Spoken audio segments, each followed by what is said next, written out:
For today's video guys, magandang tanghali po sa ating lahat.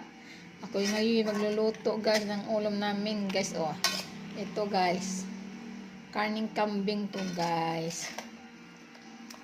Tira to ng bagong taon. Ayan. Ginisa ko lang to ng bawang, sibuyas, luya. Ayan. Lagyan ko ng tomato paste. At saka black beans. At saka lagyan asin, konting asin kasi maalat ng black beans at saka seasoning. Ayan. Sakto na ang timpla guys. Ayan.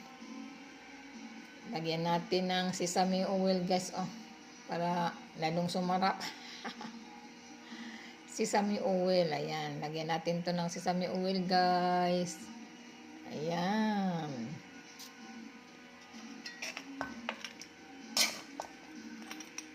Ayan, ready to eat na guys.